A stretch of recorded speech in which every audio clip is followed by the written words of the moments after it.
आज हम लोग बात करने वाले हैं प्रश्नावली 8.1 का 9 नंबर मैथ। इससे पहले हम लोग 8 नंबर मैथ तक बहुत अच्छा से समझ लिए थे। अगर नहीं देखे हैं तो उसका लिंक जो है डिस्क्रिप्शन में दिया गया है प्लेलिस्ट का, वहाँ से देख सकते हैं। या इसी चैनल पर अलग प्लेलिस्ट भी बनाया हुआ है, त्रिकोणमिति चैप्टर का अलग से अध्याय 8 का अलग से प्लेलिस्ट भी है, वहाँ से भी देख सकते हैं। चलिए हम लोग 9 नंबर मैथ समझते हैं। ये देखिए, मैथ बनाने से पहले ये समझना पड़ता है कि मैथ में क्या क्या दिया हुआ है, इसमें क्या निकालना है और किस किस चीज़ की ज़रूरत है। यहाँ पर दिया हुआ है tan a बराबर 1/√3 दिया हुआ है और यहाँ पर लिखा है जिसमें कोण b जो है वो समकोण है और निम्नलिखित का मान ज्ञात कीजिए, मतलब साइन का कॉस का ज्ञात करना है मान। तो यहाँ पर tan का मान दिया हुआ है, यानी हम लोगों को एक त्रिभुज बनाना पड़ेगा। क्या बनाना पड़ेगा? एक त्रिभुज, और जिसमें कोण b समकोण रखना पड़ेगा। तो मान लीजिए यहीं पर एक त्रिभुज बना लेते हैं। यहाँ पर एक त्रिभुज बना लिया जाए।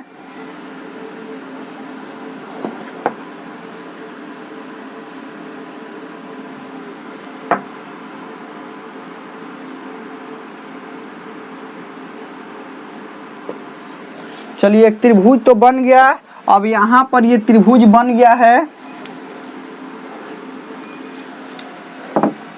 चलिए अब इसका मान, अब इसका थोड़ा सा यहाँ पर नाम रख लेते हैं। किसका किसका नाम रख रहे हैं? यहाँ पर लिखा है जिसका कोण, यहाँ पर एक त्रिभुज ABC में त्रिभुज का नाम क्या रखना है? त्रिभुज तो बना लिए। अब आप कहेंगे त्रिभुज ऐसा क्यों बनाया है? त्रिभुज ऐसा भी तो बना सकते हैं, त्रिभुज ऐसा भी तो बना सकते हैं, त्रिभुज ऐसा। त्रिभुज का मतलब यही होता है कि 3 भुजाओं से घिरी हुई बंद आकृति को त्रिभुज कहते हैं। त्रिभुज की आकृति ऐसा क्यों नहीं बनाए, ऐसा ही क्यों बनाए? क्योंकि यहाँ पर लिखा हुआ है जिसमें कोण B जो है समकोण है, यानी कि एक कोण समकोण है। यानी कि एक कोण जब समकोण बनाना होगा तो 2 रेखाओं को एकदम सीधा सीधा आपको रेखा दोनों खींचना पड़ता है। एक रेखा के ऊपर दूसरा रेखा लंबवत होना चाहिए, तब एक कोण समकोण होगा, और तीसरा जो रेखा होता है वो तो कोण होता ही है, इसीलिए ऐसा बनाया है।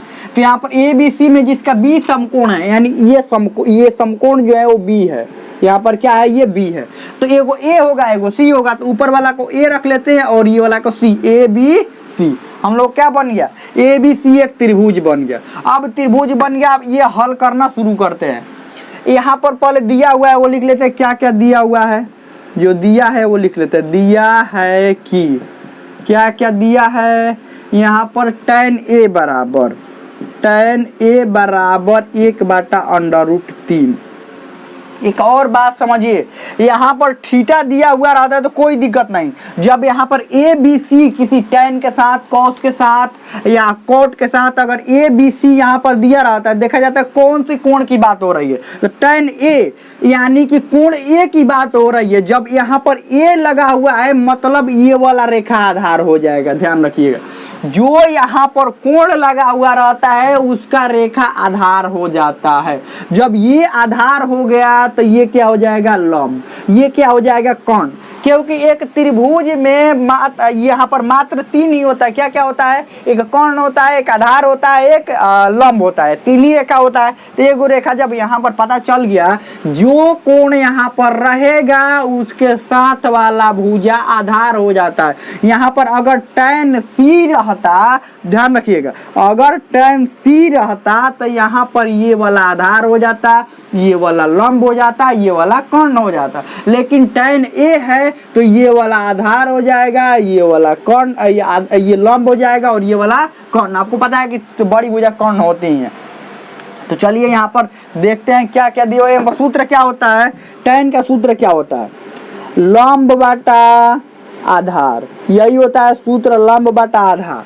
तो लंब बटा आधार सूत्र होता है, लेकिन पाइथागोरस परिमेय भी होता है। यहाँ पर अब हमको निकालना क्या है? जब ये और ये दिया हुआ है, 2 को दिया हुआ है ना, यहाँ पर tan A यानी ये आधार हो जाएगा, ये लंब। तो आधार का मान कितना? √3, यानी इसका मान √3 दिया हुआ है और इसका मान, लंब का मान 1 दिया हुआ है। अब आप कहेंगे ये वाला लंब कैसे मान लिए, ये वाला आधार कैसे हो गया? इसलिए क्योंकि tan A लिखा हुआ है। जब A है तो ये वाला आधार हो जाएगा 1, जिस कोण के साथ रहता है वाला रेखा आधार हो जाता है, तो ये वाला क्या होगा? लंब।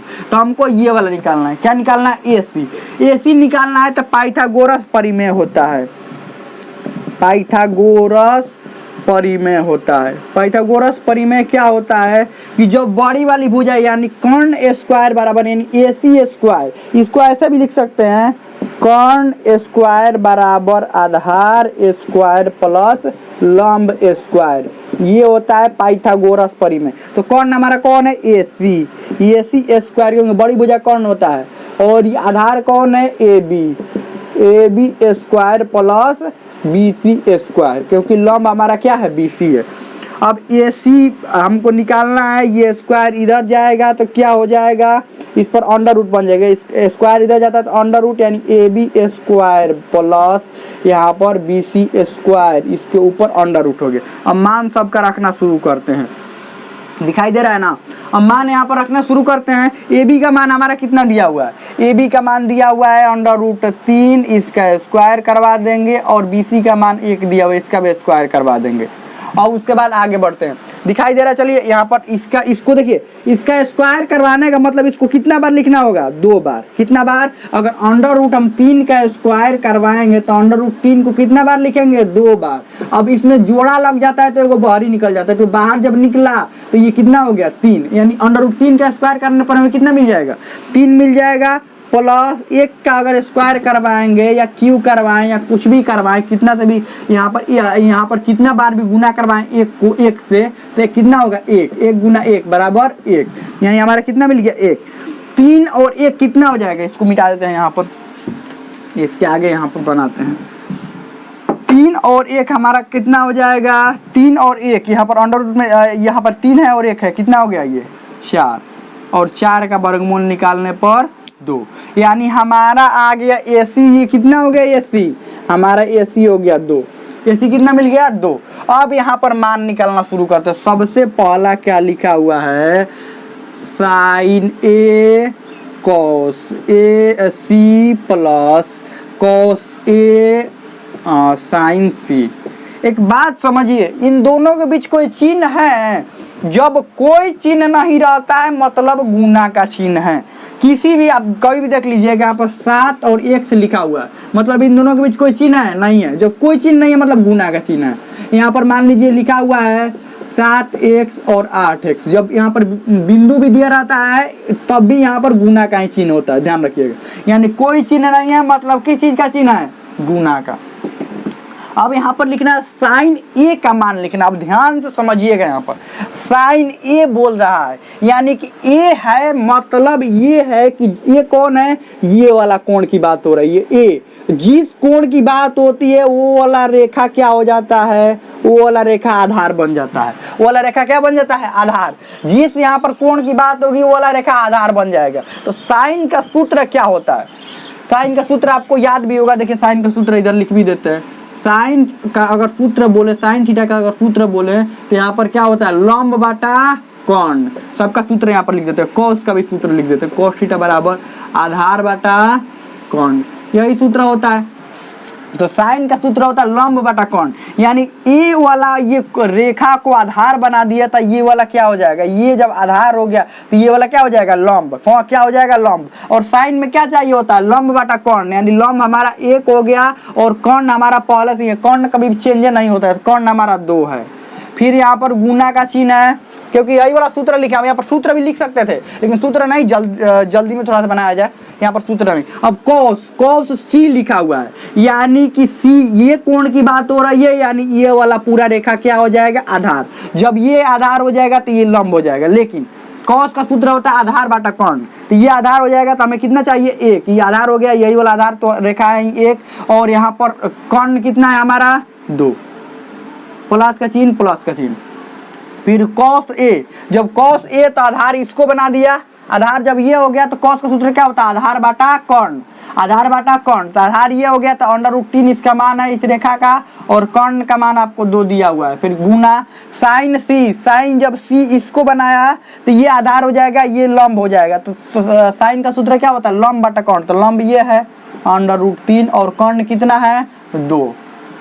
अब आगे बढ़ते हैं, गुना करवाते, 1 से 1 में गुना करवाएंगे, 1 2 दूनी का नीचे 4, प्लस √3 और 3 में गुना करवाएंगे, कितना हो जाएगा, 3 गुना 3, दोनों अंडर रूट में जोड़ा लग जाएगा, एगो बाहर निकल जाएगा, यानी कितना हो जाएगा, 3 ही हो जाएगा। 2 दूनी का 4, बटा के जोड़ बनाने आता है, ये इन दोनों का लघुत्तम 4, 1 + 3 बराबर 4/4, खत्म 1।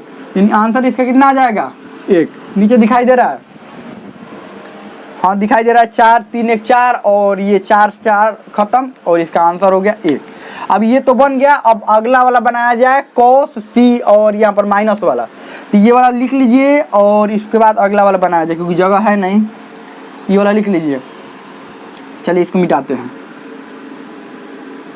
मिटाया जाए इसको। उसके बाद अगला दूसरा नंबर क्या है, यहाँ पर दूसरा नंबर दिया हुआ है cos a cos c minus sin a sin c।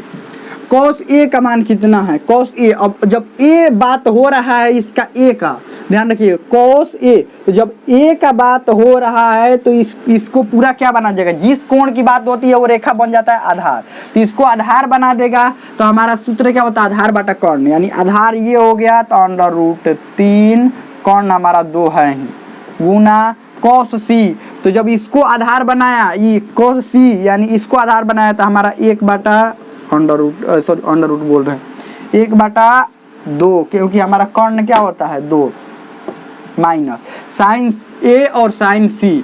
तो साइन a हमारा कौन हो जाएगा, साइन a, यानी कि ये वाला आधार हो जाएगा तो ये वाला लंब, तो हमें लंब की जरूरत है 1/2 हो जाएगा क्योंकि 2 कर्ण है, गुना साइन c, तो ये √3/2। अब इतना या √3 में 1 से गुना होगा, √3, 2 दूनी का 4 माइनस यहाँ पर क्या होगा √3 और 2 दूनी का 4, ये एगो माइनस में एगो प्लस में खत्म हो जाएगा। इसका आंसर जो हो जाएगा वो क्या हो जाएगा 0। तो हमें लगता है कि बहुत अच्छा से ये समझ में आ गया होगा। अब इसमें आपको कोई भी डाउट हो, कोई भी क्वेश्चन हो, आप कमेंट में पूछ सकते हैं, हमें तो समझ में आ गया होगा।